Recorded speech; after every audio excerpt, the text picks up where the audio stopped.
الحمد للہ رب العالمین والصلاة والسلام علی سیدنا و مولانا محمد وعلی آلہ و اصحابہ اجمعین۔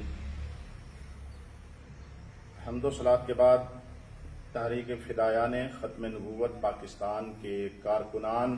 اور جامعہ اکبریہ فیض العلوم اکبر آباد شریف کوٹلی میانی اور آستانہ عالیہ نقشبندیہ گیلانیہ اکبر آباد شریف کوٹلی میانی کے جملہ وابستگان سے گزارش ہے کہ فکری انتشار کے اس دور میں معاملہ باغ فدق کے حوالہ سے برپا طوفان بدتمیزی سے اپنے آپ کو بچائیں اور اس مسئلہ میں اس سادہ اور پاکیزہ موقف پر قائم رہیں کہ حضرت سیدہ خاتون جنت سلام اللہ علیہا حق پر تھیں اور رسول اللہ صلی اللہ علیہ وسلم کے خلیفہ اول و بلا فصل حضرت سیدنا ابوبکر صدیق رضی اللہ تعالی عنہ سے مزید حق سن کر آپ نے اس حق کو بھی قبول فرما لیا۔ تفصیل اس اجمال کی یہ ہے کہ بسا اوقات ایسا ہوتا ہے کہ اختلاف کرنے والے دو افراد میں سے ایک کی نظر ایک حقیقت پر ہوتی ہے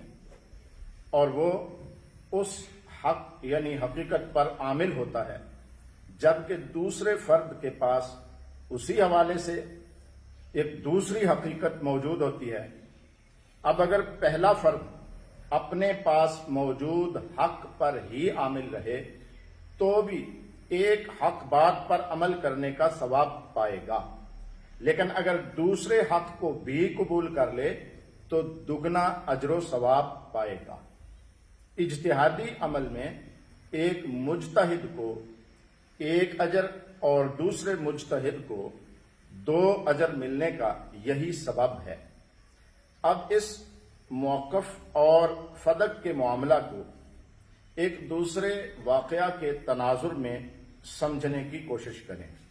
جسے حضرت امام بخاری نے اپنی الجامع الصحیح میں باب ذکر اشعار النبی صلی اللہ علیہ وسلم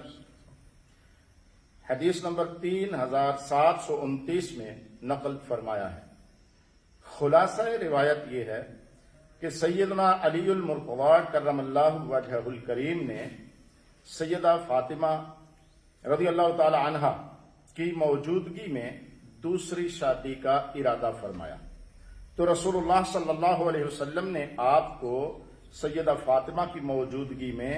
اس نکاح سے منع فرما دیا۔ اب قابل غور بات یہ ہے کہ سیدنا علی کو یہ دعائے نبوی حاصل ہے، اللہم ادر الحق معہ حیث دار، جسے امام ترمذی رحمۃ اللہ علیہ نے باب مناقب علی میں حدیث نمبر 3714 کے تحت ذکر فرمایا ہے، اور سیدنا علی کے لیے یہ اعلان بھی فرمایا گیا کہ علی مع القرآن والقرآن مع علی، جسے امام حاکم نے المستدرک میں روایت کیا، جلد نمبر 3 اور حدیث کا نمبر 4628 ہے، اور علامہ ذہبی نے اپنی تلخیص میں اسے سندن صحیح بھی تسلیم کیا۔ ان ارشادات کے ہوتے ہوئے ارادہ نکاح ثانی میں مولا علی کو خطا پر ہرگز نہیں کہا جائے گا، کیونکہ علی جدھر کا رخ کریں گے حق پر ہی رہیں گے۔ لہذا ہم یہ کہیں گے کہ سرکار علی پاک نے جب دوسری شادی کا ارادہ فرمایا تو ان کی نظر بیک وقت 4 شادیوں کے اذن قرآنی والی حقیقت یعنی ایک حق پر تھی، لیکن رسول اللہ صلی اللہ علیہ وسلم نے ایک دوسرا حق یعنی ایک دوسری حقیقت ظاہر کرتے ہوئے آپ کو منع فرما دیا، اور وہ دوسرا حق یعنی ایک دوسری حقیقت یہ تھی کہ سیدہ فاطمہ الزہرا کی یہ خصوصیت اور انفرادی شان ہے کہ ان پر سوکن نہیں لائی جا سکتی۔ جب سیدنا مولا علی کے سامنے یہ دوسرا حق ظاہر ہوا تو آپ نے اسے قبول فرمایا، اور جب تک سیدہ پاک حیات رہیں آپ نے دوسری شادی نہیں کی، اور یوں آپ ڈبل اجر کے مستحق ٹھہرے۔ بالکل اسی طرح جب سیدہ فاطمہ نے مطالبہ فدق فرمایا تو آپ حق پر تھیں، کیونکہ آپ کی نظر قرآنی احکام میراث والی حقیقت پر تھی۔ لیکن جب امیر المومنین خلیفۃ الرسول بلا فصل سیدنا ابو بکر صدیق رضی اللہ عنہ نے آپ کی توجہ آپ کے ہی والد گرامی قدر صلی اللہ علیہ وسلم کی طرف سے جاری کردہ ایک دوسرے حق کی طرف مبذول کروائی تو سیدہ بطول سلام اللہ علیہا نے اس حق کو بھی قبول فرما لیا اور اپنے والد گرامی قدر صلی اللہ علیہ وسلم کے خلیفہ برحق سے اپنی رضا مندی ظاہر فرما دی، اور ایک نہیں بلکہ 2 اجر آپ کے لیے بھی ثابت ہوئے۔ صحیح البخاری کی عظیم اور معروف شروحات میں شامل فتح الباری شرح بخاری از علامہ محدث ابن الحجر اسقلانی اور عمدۃ القاری شرح بخاری از علامہ محدث بدر الدین عینی باب فرض الخمس رقم الحدیث 3093 کی شرح میں سند صحیح سے یہ روایت موجود ہے کہ سیدنا ابو بکر صدیق رضی اللہ عنہ نے سیدہ فاطمہ کی بارگاہ میں اتنے احسن انداز میں دوسرا حق بیان فرمایا کہ حتی راضیت، کہ حضرت سیدہ فاطمہ آپ کے فیصلہ پر راضی ہو گئیں۔ وہ دوسرا حق جسے سیدہ فاطمہ نے قبول فرمایا رسول اللہ صلی اللہ علیہ وسلم کا یہ فرمان مقدس ہے، ان الانبیاء لم یورثوا درہما ولا دینارا انما اورثوا احادیث، یعنی انبیاء کرام علیہ الصلوۃ والتسلیم مال دنیا، درہم و دینار وغیرہ کی وراثت نہیں چھوڑتے، بلکہ وہ وراثت میں احادیث یعنی علم کو چھوڑتے ہیں۔ اسی لیے فرمایا ان العلماء ورثۃ الانبیاء، کہ جو اہل علم ہیں وہ انبیاء کے وارثین ہیں۔ لطف بات یہ ہے کہ یہ روایت اہل سنت کی صحیح البخاری کے علاوہ اہل تشیع کی معتبر ترین کتاب اصول کافی جلد نمبر 1 باب صفت العلم و فضلہ رقم الحدیث 45 میں حضرت سیدنا امام جعفر الصادق رضی اللہ عنہ سے بھی نقل کی گئی ہے۔ گویا اگر دونوں متصادم و متحارب فریق سنی و شیعہ کی امہات الکتب میں موجود اس حق کی روشنی میں دیکھا جائے تو یہ بات تسلیم کرنا بہت آسان ہے کہ جس طرح سیدہ فاطمہ کی یہ منفرد حیثیت و خصوصیت ہے کہ 4 شادیوں والی تعلیم قرآنی کے باوجود آپ کی ذات کو اس سے مستثنا قرار دے دیا گیا، اسی طرح قرآنی احکام میراث سے اولاد انبیاء کو مستثنا قرار دیا جانا بھی ان کا خاصہ اور انفرادی شان ہی ہے۔ باقی رہا بعض علماء کی طرف سے سیدہ فاطمہ کی طرف ایک ثواب والی خطا کی نسبت کرنے کا معاملہ، تو اس حوالے سے ہم شرح صدر کے ساتھ یہ سمجھتے ہیں کہ اس معاملہ میں خود یہ علماء خطا پر ہیں، اور یہ موقف یہ میرے ساتھ موجود ہمارے عظیم رہنمایان حضرت قبلہ پیر سید محمد واجد گیلانی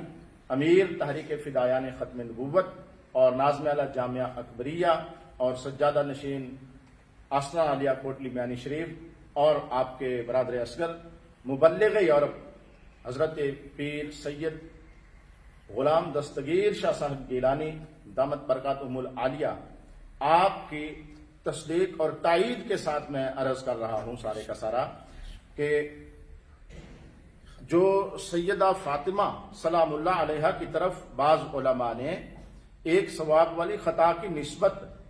کرنے کی جرات کی ہے، تو اس حوالے سے ہم شرح صدر کے ساتھ یہ سمجھتے ہیں کہ اس معاملہ میں خود یہ علماء خطا پر ہیں، کیونکہ یہ علماء بخوبی جانتے ہیں کہ عربی زبان میں استعمال ہونے والے بہت سارے الفاظ کا مفہوم اہل عرب کے ہاں اگرچہ قابل قبول ہوتا ہے، لیکن ہمارے علاقوں میں وہ الفاظ ناقابل قبول معانی میں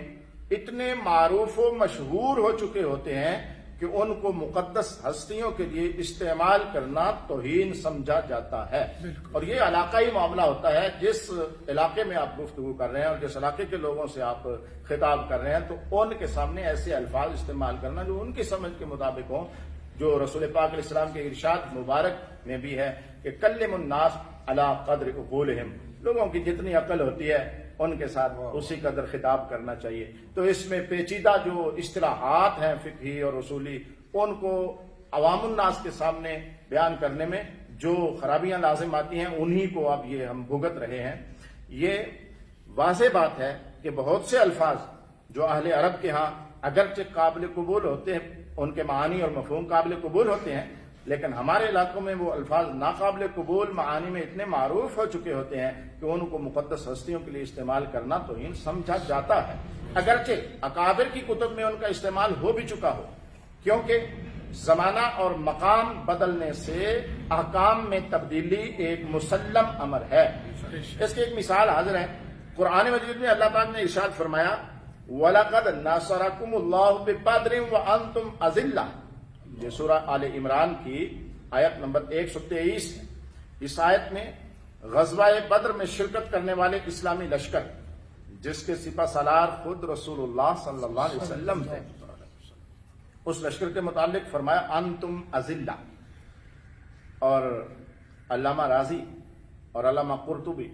علامہ بغوی جیسے بڑے بڑے مفسرین عظیم، اور یہ اگر تتبع اور تلاش کی جائے تو یہ جو بات میں بیان کر رہا ہوں یہ 100 سے زائد کتب میں مل جائے گی۔ تقریباً تمام عربی مفسرین نے یہ بات لکھی ہے کہ اذلۃ جمع ذلیل، یعنی لفظ اذلہ لفظ ذلیل کی جمع ہے، اور ظاہر ہے جو کوئی بھی تھوڑا غور کرے گا اسے سمجھ آئے گی کہ ایک فرد ہو تو ذلیل ہوتا ہے، کہلاتا ہے، اور اگر زیادہ افراد ہوں تو اذلہ کا لفظ استعمال کیا جاتا ہے۔ لیکن اب یہاں سوچنے کی بات یہ ہے، اس وقت بدر کے میدان میں صحابہ کرام اور رسول اللہ صلی اللہ علیہ وسلم کے اس لشکر کو جو اذلہ کا لفظ استعمال ہوا اللہ کی طرف سے، تو وہ جنگی ساز و سامان میں کمی کو ظاہر کرنے کے لیے تھا۔ لیکن قابل غور بات یہ ہے کہ کیا آج اس دور میں کسی کو یہ اجازت دی جا سکتی ہے کہ وہ اس لفظ کا اطلاق اردو زبان میں گفتگو کرتے ہوئے بھی ان مقدس ہستیوں پر کرے اور دلیل کے طور پر قرآن کھول کھول کر دکھاتا پھرے، اور اس غیر محتاط گفتگو سے منع کرنے والوں سے کہے کہ میں اپنی تقریر سے رجوع بعد میں کروں گا، پہلے تم آیت تبدیل کرو؟ یقیناً کسی کو بھی ایسی تقریر کی ہرگز اجازت نہیں دی جا سکتی۔ لہذا کتابیں کھول کھول کر دکھانے کے بجائے صاف اور صریح الفاظ میں اپنے ان کلمات سے رجوع اور توبہ فرما دیں، کیونکہ بریلوی مسلک کو یہ اعزاز حاصل ہے کہ اس میں علم پر ادب کو ہمیشہ فوقیت دی گئی، اور اس کی وجہ کیونکہ حوالہ جات کی کثرت آپ کے صاحب علم ہونے کو تو واضح کر دے گی، لیکن آپ کا باادب ہونا یہ آپ کے الفاظ کے حسن انتخاب سے ہی ظاہر ہوگا کہ آپ جب کسی ہستی کے بارے میں گفتگو کر رہے ہیں تو آپ الفاظ کے اس بڑے جنگل میں سے کون سے پھول منتخب کرتے ہیں، تو پھر آپ کو کوئی سمجھے گا کہ یہ با ادب ہے یا نہیں۔ با علم یا صاحب علم تو ہونا ثابت ہو جائے گا کتابوں سے، لیکن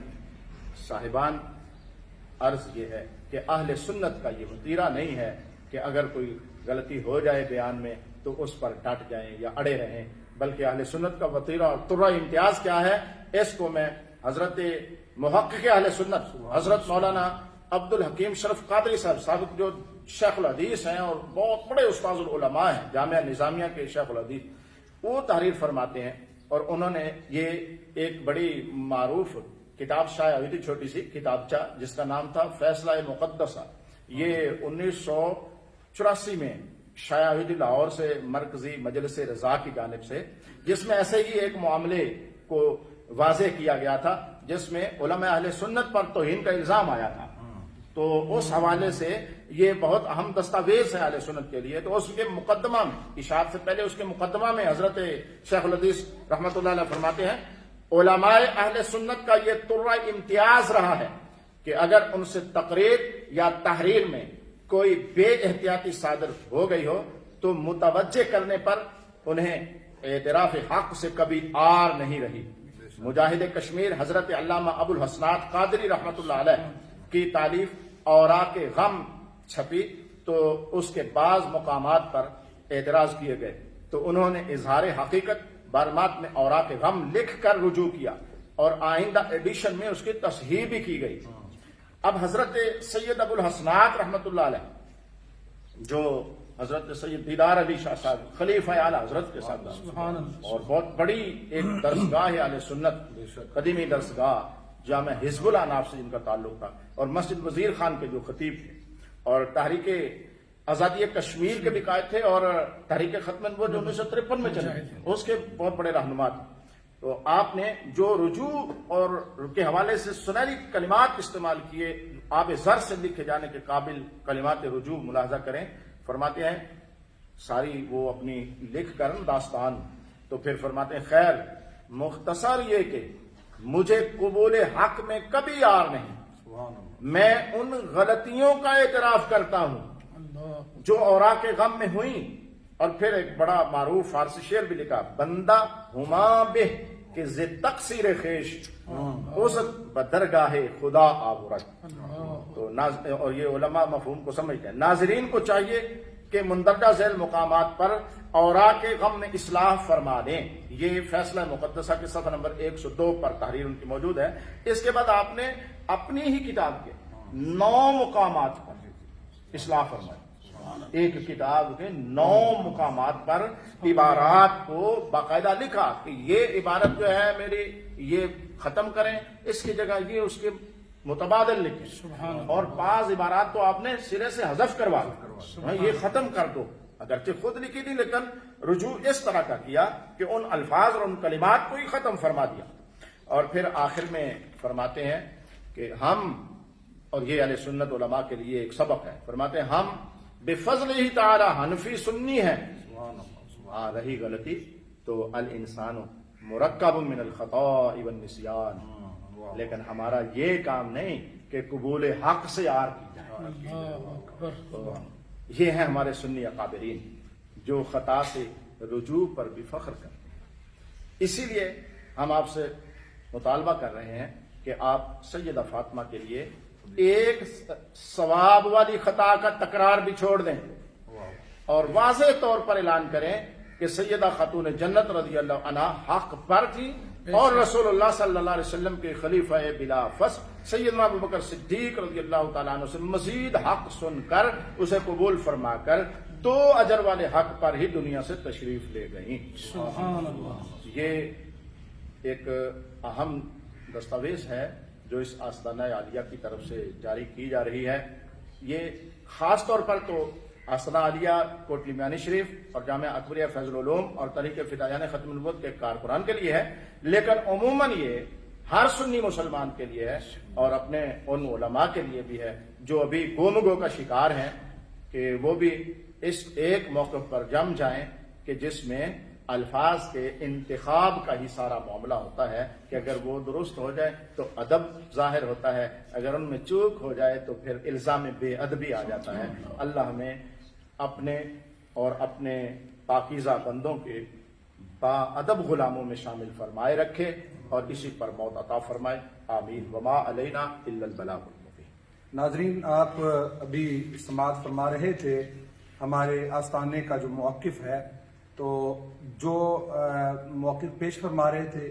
ہمارے اہل سنت کے عظیم عالم دین ہیں استاد العلماء حضرت علامہ مولانا مفتی محمد عابد عائز حجازی صاحب زیدہ مجدہ، وہ موقف پیش فرما رہے تھے اور جو آپ کے سامنے حقیقت بیان فرما رہے تھے، یہ سارا کچھ یہاں کے صاحبزادگان اور شیوخ کے حکم پر ہوا ہے۔ اور اسی جو ہے نا معاملے کو میں جو ہمارے اوورسیز ہیں، سمندر پار جو لوگ ہیں، جو ہمارے جاننے والے ماننے والے بزرگوں کے جو مریدین ہیں، متوسلین ہیں، معتقدین ہیں، سب کے لیے، اور بالخصوص وہ جو لوگ جو ہے نا وہ دانت پیس رہے ہیں نا ہمارے آستانے کے لیے باہر اور طرح طرح کے الزام لگا رہی ہے، ان کے لیے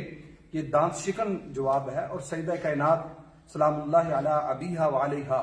آپ کی ذات مبارکہ کے حوالے سے کوئی بھی مسلمان کبھی بھی کوئی گستاخی برداشت نہیں کر سکتا، اور یہ خاموشی نہیں تھی، یہ انتظار تھا، اور وہ انتظار ابھی بھی ہمیں انتظار ہے ان کی طرف سے کہ کاش وہ جلد جو ہے واپس لوٹ آئیں۔ اور قبلہ میرے قائد، ہمارے سنیوں کے قائد اور ہمارے پیر سید حضور قبلہ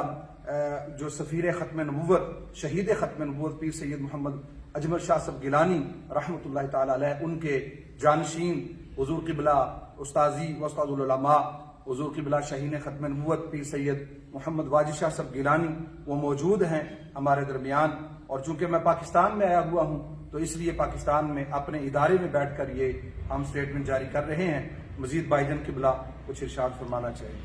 بسم اللہ الرحمن الرحیم۔ ماشاءاللہ ناظرین، بڑے ہی احسن انداز میں سیدہ کائنات سلام اللہ علیہ کے حوالے سے ہمارا عقیدہ اور ہمارا نظریہ قبلہ علامہ مفتی عابد علی عائد حجازی رضوی دامت برکاتہ القدسیہ سے سن چکے ہیں، اور ہماری جو التجا ہے وہ یہ ہے، چونکہ ہمارا سلسلہ نقش بندیہ حضور پیر فیض محمد شاہ قدھاری رحمۃ اللہ علیہ، انہوں نے جو ہماری گفتی میں عقیدہ سکھایا وہ یہی ہے کہ جب صحابہ اور آل پاک کے معاملات آپ کے سامنے آئیں تو آپ نے قرآن و حدیث کو مد نظر رکھ کر وہ بات کرنی ہے جو ہمارے اسلاف کی بات ہے، جو ہمارے بزرگوں کی بات ہے۔ تو اس لیے آج میں بابا نور شاہ ولی گیلانی رحمۃ اللہ علیہ، جو ہمارے جد امجد میانی سیدہ کالختائی روڈ سے، ہم ان کی جتنی اولاد ہیں گیلانی سادات، میں ان سے خصوصی ریکویسٹ کروں گا کہ گیلانی سادات کا زیادہ حق ہے کہ وہ صحابہ کرام کی نموس اور عزت کی بات ضرور اہل بیت کی شان کے ساتھ کریں۔ کیوں کہ جو ہمیں ورگلانے کے لیے یہ بات کی جاتی ہے کہ جناب سیدنا علی کرم اللہ وجہ الکریم اور حضرت سیدنا امیر معاویہ رضی اللہ تعالیٰ کے حوالے سے جو گفتگو کی جاتی ہے، تو ہمارے جد امجد انہوں نے یہی بتایا کہ جب تمہارے جد امجد حضرت امام حسن پاک نے سلو کر لی تو جو اصلی نسبی حلالی بیٹے ہوتے ہیں ان کے لیے ضروری ہے کہ وہ اپنے بڑوں کی بات کو اور بڑوں کی سلو کو برقرار رکھیں۔ تو اس لیے آج ہم اس موقع پر جتنے بابا نور شاہ ولی گیلانی رحمۃ اللہ علیہ کے جو فرزند ہیں پوری دنیا میں ان کی اولاد ہے، ہم ان سے گزارش کریں گے کہ خدا را جب صحابہ کرام اور آل پاک کی بات ہو تو اس وقت اپنے علم کو مد نظر نہ رکھا کرو، اس وقت اپنے بزرگان دین کا جو تعلیمات ہیں ان کو رکھا کرو۔ اور آج آخر پر میں تحریک فدا یعنی ختم نبوت پاکستان اور جامعہ اکبریہ فیض العلوم اکبر آباد، جس کے بانی حضرت پیر طریقت رہبر شریعت پیر سید اجمل علی شاہ صاحب رحمۃ اللہ علیہ شہید ختم نبوت، اور اس مدرسے کے سرپرست اعلیٰ پیر طریقت رہبر شریعت پیر سید اکبر علی شاہ صاحب گیلانی اور پیر سید اصغر علی شاہ صاحب گیلانی جو تمام معاملات کی سرپرستی فرما رہے ہیں، میں تمام مریدین، محبین، عقیدت مندوں سے یہ بات عرض کروں گا کہ یہ جو حق آپ کے سامنے بیان ہوا ہے، اس حق کو آپ سنیں بھی اور دوسرے لوگوں تک یہ پہنچائیں بھی۔ اللہ تعالی ہم سب کو عمل کرنے کی توفیق عطا فرمائے۔ اور جو اس حوالے سے مریدین کو پیغام ہے مشائخ گیلانیہ نقشبندیہ آستان عالیہ کوٹلی میانی شریف سے، اکبر آباد سے، اور سب کے لیے جو پیغام ہے، ابا جی حضور قبلہ بڑے ابا جی حضور، ابا جی حضور اور سارے بھائی جان صاحبزادگان، سب کا یہی مریدین سے جو ہے نا وہ یہ ایک پیغام ہے ان کو کہ اپنی زندگی میں یہ لازم قرار دے دیں کہ اپنے سیدی و مرشدی خواجہ فیض محمد قندھاری رحمۃ اللہ تعالی علیہ کی تعلیمات سے نہیں ہٹیں گے، اور اعلیٰ حضرت امام اہل سنت امام احمد رضا خان فاضل بریلوی رحمۃ اللہ تعالی علیہ اور حضور مجدد